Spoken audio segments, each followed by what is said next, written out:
Sahabatku, malam ini kita akan menyelami sebuah pemikiran besar, sebuah perjalanan yang membawa kita jauh ke dalam cara kita memahami dunia.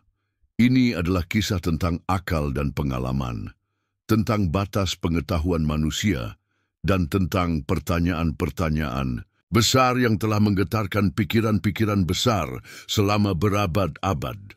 Kita akan membahas sebuah karya yang tidak hanya membentuk aliran filsafat modern, tetapi juga mengguncang cara kita melihat realitas itu sendiri.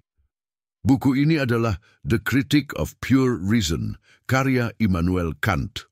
Sebuah karya yang datang dari seorang filsuf yang berani menantang pandangan dunia yang ada pada masanya dan memberikan kita pandangan baru tentang bagaimana kita bisa tahu apa yang kita tahu. Sebelum kita mulai, aku ingin mengajakmu untuk tidak hanya mendengarkan kata-kata ini, tetapi juga untuk merenung, karena The Critique of Pure Reason adalah tentang merenung lebih dalam dari sekadar pengetahuan sehari-hari. Immanuel Kant, seorang filsuf dari Jerman, hidup pada abad ke-18 di sebuah dunia yang sedang bertransisi besar.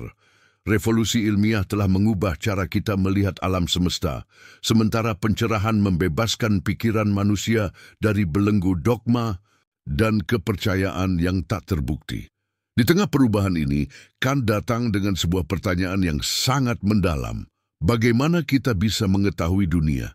Bukan hanya apa yang kita tahu, tetapi bagaimana kita bisa tahu hal itu dengan benar. Kant tidak hanya ingin menanyakan apa yang bisa kita ketahui, tetapi juga bagaimana cara kita bisa mengetahui sesuatu secara sahih. Ini adalah dasar dari proyek besar The Critique of Pure Reason. Sebelum kita melangkah lebih jauh, mari kita perkenalkan dua pandangan utama yang telah ada sebelum Kant menulis bukunya. Pertama, ada empirisme, yang dipelopori oleh filsuf seperti John Locke dan David Hume. Mereka berpendapat bahwa semua pengetahuan kita berasal dari pengalaman kita. Dunia ini mengajarkan kita melalui indera kita, melihat, mendengar, merasakan. Tanpa pengalaman, kita tidak akan tahu apa-apa. Di sisi lain, ada rasionalisme, yang berpendapat bahwa akal dan pemikiran manusia adalah sumber utama pengetahuan. René Descartes dan Baruch Spinoza percaya bahwa akal adalah kunci untuk memahami kebenaran universal tentang dunia. Namun Kant melihat keterbatasan dari kedua pandangan ini. Sebelum lanjut, don't forget to comment, like, and subscribe.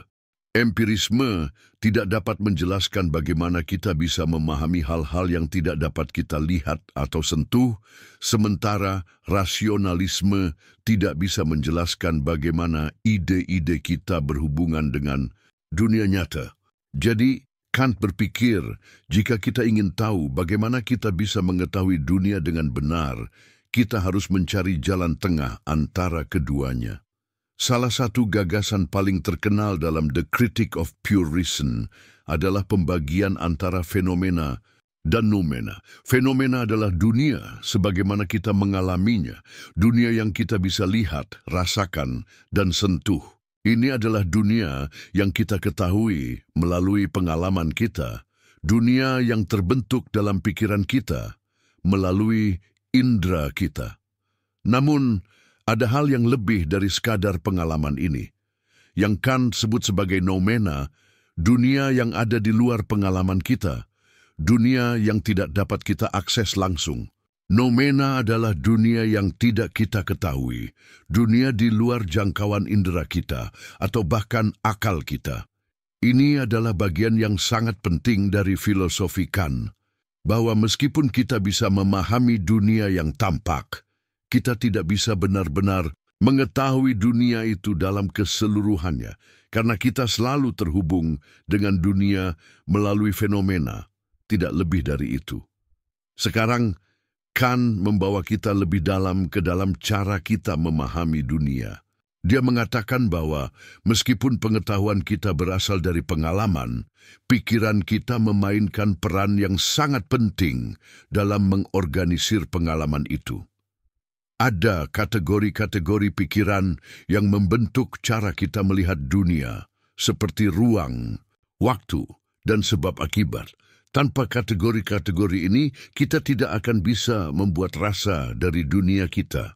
Kant berpendapat bahwa pikiran kita mengatur dunia yang kita alami dengan cara-cara tertentu. Tanpa struktur ini, pengalaman kita akan kacau dan tidak dapat dipahami. Jadi meskipun kita bisa merasakan dunia melalui indera kita, kita tidak pernah mengalami dunia tanpa adanya struktur mental yang menyaring dan membentuknya. Sebelum lanjut, don't forget to comment, like, and subscribe. Salah satu bagian penting dari The Critique of Pure Reason adalah kritik Kant terhadap metafisika tradisional. Sebelum Kant, para filsuf telah berusaha menjelaskan dunia secara rasional dan metafisik tentang Tuhan, jiwa, dan dunia di luar pengalaman kita. Namun, Kant berpendapat bahwa upaya-upaya ini sia-sia, karena kita hanya bisa mengetahui fenomena. Segala pembicaraan tentang noumena, seperti Tuhan atau jiwa, adalah di luar jangkauan pengetahuan kita. Kant dengan tegas menentang gagasan bahwa kita bisa mengetahui hal-hal seperti itu melalui akal murni saja. Kita hanya bisa berbicara tentang apa yang dapat kita alami, dan untuk hal-hal di luar itu kita tidak punya akses. Ini adalah kritik besar terhadap metafisika yang tidak berdasarkan pengalaman. Apa dampak dari pemikiran Kant ini? Bagaimana hal ini mengubah cara kita berpikir tentang dunia?